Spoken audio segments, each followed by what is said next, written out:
आज समझते हैं कि हम खुश क्यों नहीं रह पाते। एक बार नारद मुनि के मन में सवाल आया एक, जिसके जवाब के लिए वो पहुंचे द्वारिका।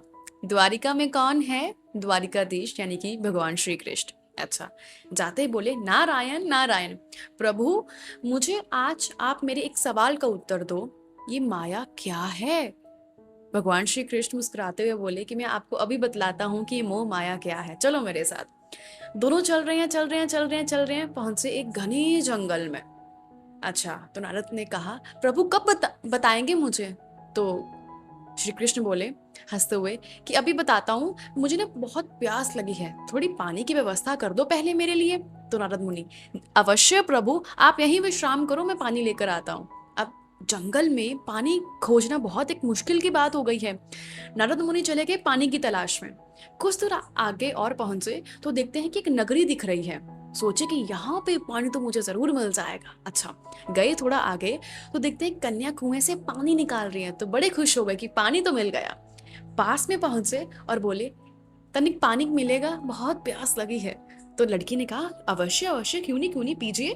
नारद मुनि पानी पी रहे हैं और लड़की को तरफ देख रहे हैं और पानी पीकर बोले, आप बहुत सुंदर हैं, क्या आप मुझसे विवाह करेंगी? तो लड़की बोली, पर इसके लिए आपको मेरे पिताजी की अनुमति लेनी पड़ेगी। तो फिर नारद मुनि, अच्छा, आपके पिताजी कौन है? क्या नाम है आपकी नगरी का? तो लड़की ने अपनी नगरी के बारे में बताया और बताया कि मेरे पिताजी इस पूरे नगर के राजा हैं। अच्छा, दोनों पहुंचे पिताजी मतलब राजा के पास और जाकर नारद मुनि बोले कि हमें आपकी कन्या बहुत पसंद है, हम विवाह करना चाहते हैं। तो राजा, अरे आप वही हो ना जो नारायण नारायण करते रहते हो, भगवान हरि का नाम लेते हो हर वक्त। हाँ, सही पहचाने, हम वही हैं। अच्छा, ये तो हमारे लिए सौभाग्य की बात है कि हमारी बेटी का विवाह आपसे होगा। एक शुभ मुहूर्त निकाला गया, दोनों का विवाह हो गया। ठीक है, नारद मुनि ये भूल गए कि वो आए किस लिए थे, श्री कृष्ण के लिए पानी लेने। थोड़ा आगे अपनी घर गृहस्थी में आगे बढ़ते हैं तो दो बच्चे हुए, एक लड़की एक लड़का। कुछ टाइम के बाद अब राजा बूढ़ा हो गया तो उनकी मृत्यु हो गई। राजा की एक ही संतान थी जो विवाह जिसका हो चुका है नारद मुनि के साथ। अच्छा, अब आगे सारी भागदौड़ मिल गई अब नारद मुनि को। नारद जी अब राजा बन गए हैं और वो लड़की अब रानी। ठीक, एक दिन नारद जी के मन में क्या आया कि मैं देखकर चलकर देखूं कि मेरी नगरी कहाँ तक है और मुझे और बढ़ानी है इसे। तो अपनी सेना लेकर पहुंचे, सारा देख करके बोले कि हम युद्ध करते हैं दूसरे राजा से और उसका राज्य भी हथियार लेंगे ताकि मेरा राज्य और बड़ा हो जाए। अच्छा, अब ऐसा सोच ही रहे थे कि हम युद्ध करते हैं, सेना तैयार कर रहे थे कि क्या हुआ कि उस राजा ने पहले ही नारद जी के ऊपर आक्रमण कर दिया। सारी सेना मारी गई। अब नारद मुनि ठहरे हमेशा भगवान का नाम लेने वाले, उन्हें कहाँ युद्ध करना आता है, तो वो युद्ध हार गए। पहला युद्ध था और वो पहला युद्ध हार गए। अच्छा, अब राजा पूरा जो एक नारद जी का परिवार है उसे ढूंढ रहा है, क्यों? दासी बनाने के लिए, क्योंकि वो अब जंग हार गए हैं, युद्ध हार गए हैं उनसे। अच्छा, नारद मुनि भाग रहे हैं अपने बच्चों के साथ, अपनी पत्नी के साथ कि बस निकल जाएं जैसे तैसे अपनी जान बचाकर, दासी नहीं बनना हमें। क्या हुआ आगे? थोड़ी दूर गए तो देखा कि एक नदी है। सोचा कि अगर हम ये नदी पार करके उस जगह चले जाएं तो जान बच जाएगी, कुछ ना कुछ फिर कर लेंगे। दोनों मियाँ बीवी सोच रहे हैं और बच्चे तड़प रहे हैं कि पिताजी बहुत भूख लगी है, हम तो थक गए भागते भागते। अच्छा, तो नारद मुनि ने जैसे तैसे करके बच्चों को सहलाया कि कोई नहीं, थोड़ी दूरी पर हमें भोजन मिल जाएगा बच्चों, बस थोड़ी हिम्मत रख लो। एक नाव देखी, थोड़ी टूटी हुई थी। सोचा कि अगर इसमें बैठ के पार लग जाएंगे तो बच जाएंगे और भोजन भी बच्चों को मिल जाएगा, क्योंकि सामने गांव दिख रहा है, बस ये नदी पार करनी है। क्या हुआ कि पूरे परिवार को लेकर नारद मुनि उस नाव में बैठ गए। अब नाव इतनी टूटी हुई थी कि थोड़ी दूर चली और उसमें पानी भरना शुरू हो गया। अब नारद मुनि अपने पत्नी को पूछे कि तुम्हें तैरना आता है क्या? तो पत्नी बोली, नहीं नहीं, मुझे तो तैरना नहीं आता। अब दोनों बच्चे और पत्नी जो है, पूरी जो नाव है वो उसमें पानी भरना लग पड़ा और वो डूबने लग पड़ी। नारद मुनि अपनी जान बचा रहे हैं, पत्नी को पकड़ रहे हैं, बच्चों को पकड़ रहे हैं, पर नदी के बहाव के साथ बच्चे डूबते जा रहे हैं अंदर ही अंदर। नारद मुनि जैसे तैसे करके खींच के थोड़ा अपने आप को किनारे पहुंचे और चिल्ला रहे हैं कि मेरी बीवी को बचा लो, मेरे बच्चों को बचा लो। पर दुर्भाग्यवश कोई नहीं बचा और नारद मुनि वहां रह गए अकेले। और क्या शिकायत कर रहे हैं, हे भगवान, तुम कितने कठोर हो, तुम्हें दया नहीं आई मेरे इतने हंसते खेलते परिवार पर। सब देखो डूब रहे हैं मेरी आंखों के सामने। और जब ऐसे चिल्ला रहे होते हैं, भगवान को शिकायतें कर रहे होते हैं, तो उन्हीं की आंखों के सामने उनके बच्चा और बीवी डूब कर मर जाते हैं। और नारद मुनि बहुत चीखते चिल्लाते हैं, प्रभु तुम बहुत बहुत कठोर हो, तुम निर्दयी हो, तुम नहीं सुनते किसी की पुकार। और इतने में श्री कृष्ण वहां आ जाते हैं और पूछते हैं, अरे आप यहाँ बैठे रो रहे हो, आप तो मेरे लिए पानी लेने गए थे। और नारद मुनि, मैं पानी लेने गया था? तो फिर श्री कृष्ण कहते हैं कि आप मुझसे पूछ रहे थे ना कि मेरी माया क्या है। ये है मेरी माया। जिस वजह से आप सभी इस संसार में आते हैं, ये हम सभी इंसानों के लिए, हम सभी के लिए है, मतलब वो वजह हम भूल जाते हैं और हम पड़ जाते हैं कि मुझे लाइफ में ये नहीं मिला, वो नहीं मिला। अगर मैं आपको सिंपल वर्ड्स में बताऊं ना, हम उन चीज़ों के लिए रोते हैं जो हमारी कभी थी ही नहीं। हम हमेशा हर एक चीज़ को कंट्रोल करना चाहते हैं, हर एक चीज़ हमारे हिसाब से होनी चाहिए, और अगर वो नहीं होती तो हम कंप्लेंट्स करते हैं, ऐसे क्यों नहीं हुआ, मेरी ज़िंदगी में मैंने ये चीज़ अचीव करनी थी। हम ये भूल जाते हैं कि हम सभी का ना एक स्पेसिफिक रीज़न है इस दुनिया में आने का, ठीक है।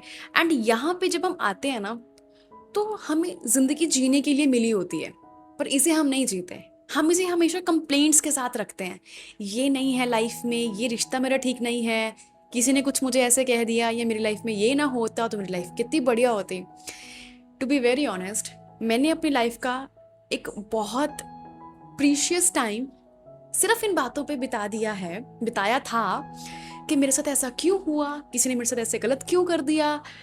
बहुत ऐसे सवाल, बहुत ऐसे आंसर्स जो मुझे कभी नहीं मिले, पर मैं हमेशा उन्हें मांगती रहती थी, ठीक है। बट द मोमेंट मैंने इस बात को समझा है ना, हमें एक जिंदगी मिली है, इसे जीना है।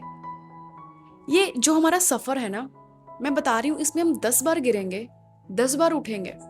बहुत सारी चीजें ऐसी होंगी जो हमें बिन मांगे मिल जाएंगी, और बहुत ऐसी होंगी जिसके लिए हम बहुत प्रे करेंगे पर वो हमें नहीं मिलेंगी।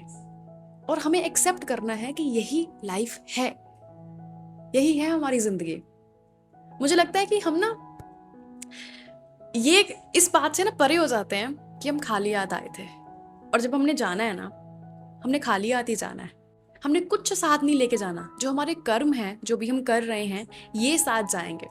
और अब इस बात को जरा ध्यान से सोचो, जब हम जाएंगे अपनी ये जो जर्नी है हमारी कंप्लीट करके, तो हमें भगवान से अगर एक सवाल आया कि क्या क्या किया लाइफ में, क्या क्या करके आए हो, तो क्या आंसर देंगे हम?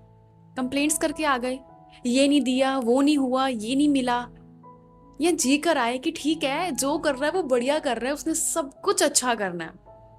एंड मैं सच में, मेरा यहाँ पे कहने का मतलब ये नहीं है कि हमें अपनी लाइफ के गोल सेट नहीं करने चाहिए। मेरे खुद गोल्स हैं जो मुझे है कि अचीव करने हैं, एम है, और हम सभी का है और होना भी चाहिए। बट हमने सिर्फ अपनी लाइफ को इस वे में नहीं जीना कि अगर मुझे ये चीज़ नहीं मिली, ये इंसान मेरे साथ नहीं है, तो मेरी जिंदगी खत्म, अब मेरी लाइफ में कुछ अच्छा नहीं हो सकता। सच में आप क्यों के पीछे भागना छोड़ दो। ये क्यों नहीं मिला, ऐसा मेरे साथ क्यों हो गया, मैं अभी तक जो मैं चाहता था उसे मैं क्यों नहीं अचीव कर पाया। जो जैसी चीजें हैं ना, उन्हें बस आप वैसे एक्सेप्ट करना शुरू कर दो। आपकी लाइफ में किसी पर्सन ने आपके साथ कुछ गलत कर दिया, ऐसा क्यों हो गया, ऐसा नहीं करना चाहिए था।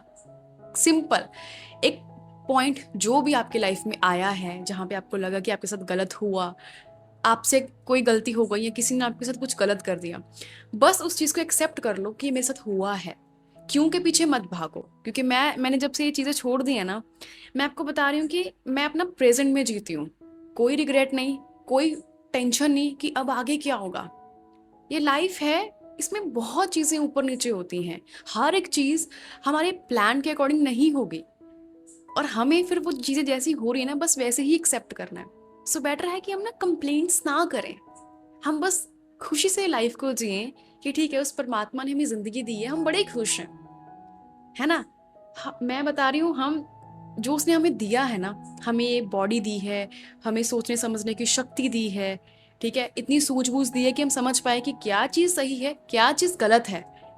ये बहुत बहुत ग्रेटफुल होने वाली बात है इसके लिए। पता नहीं कितनी हमने जन्म लिए होंगे, कितनी दुनिया हमने काटी है, तो आज हम इस लाइफ में आए हैं। और अगर इसमें भी आगे हम सिर्फ कंप्लेंट्स करते रह रहे हैं, ये नहीं मिला वो नहीं मिला, सवाल करने की जरूरत है हमें खुद से कि हम लेकर के आए थे, क्या खो दिया है हमने जिसके लिए हम रोते रह रहे हैं कि ये नहीं मिला। बहुत जितना मिला है ना वो हमें हद ज्यादा मिला है। और मैं अपने लिए ऐसा बोलती हूँ कि पता नहीं मैं इस चीज के लायक थी भी कि नहीं जो मुझे मिल गया है। तो बस अपने आप को आप खुश रखो, जितना हो सके पॉजिटिव सोचो कि लाइफ सब कुछ बढ़िया है, हम हमेशा प्लस में ही रहे हैं, उसने हमें बहुत कुछ दिया है। नेगेटिव में हम है ही नहीं, हम कुछ नहीं डिजर्व करते, बट फिर भी हमें बहुत कुछ मिल गया हम सभी को। तो आप इस खुशी को बस जियो, माया में इतना मत फंस जाओ कि अपनी जिंदगी को ही जीना भूल जाओ। जो भी है बस उसे एक्सेप्ट करो।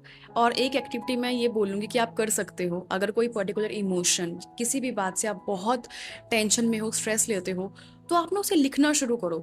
जितना आप लिखोगे ना, आप दोबारा पढ़ना, आपको वो प्रॉब्लम आधी लगेगी कि उसके लिए इतनी टेंशन लेने की, इतना स्ट्रेस लेने की जरूरत है नहीं, जितना आप उसके ऊपर टाइम वेस्ट कर रहे हो। एक आपकी लाइफ में कोई इंसिडेंट हो गया, वो बहुत बुरा था, अब आप उसको 1 महीना दे चुके हो, 6 महीने दे चुके हो, बट इससे ज्यादा अगर आप दे रहे हो तो आप बस अपनी लाइफ खराब कर रहे हो। उस बात को जितना टाइम चाहिए था उतना आपने दे दिया, अब आगे बढ़ना है और फिर पीछे मुड़कर नहीं देखना। ये अपने आप से आप प्रॉमिस करना इस वीडियो के बाद। एंड लाइफ बहुत प्यारी है, तो बस इसे जीना शुरू करो। आज में आ जाओ, ठीक है। हम कुछ नहीं लेकर आए, हमने कुछ लेकर नहीं जाना, चाहे फिर वो कोई अमीर से अमीर है, चाहे फिर वो कोई गरीब से गरीब, सबके ऊपर ये रूल अप्लाई होता है। हम खाली हाथ आए हैं और हमने खाली हाथ ही जाना है, ये लाइफ का सच है। जितना हो सके उसका नाम लो, वो है सब कुछ संभालने वाला हमारी लाइफ में। तो आप अपनी टेंशन्स बस उसके हाथ में दे दो और लाइफ को जीना शुरू करो। तो ये थी बस आज की वीडियो, जिसमें मैंने आपको ये बताया है कि हम प्लस में ही हैं। कोई भी चीज़ ऐसा नहीं है कि हमें नहीं मिली, हमारा कुछ था ही नहीं, बस जो मिला है हम उसे अपना समझ लेते हैं कि उसको मिल गया तो मुझे क्यों नहीं मिला। हर एक की लाइफ अलग है, हर एक के कुछ प्लस पॉइंट्स हैं, कुछ नेगेटिव हैं, बट मिला सबको ही सब कुछ है। तो बस फिर अब इस वीडियो को मैं कंक्लूड करती हूँ इन लाइंस के साथ।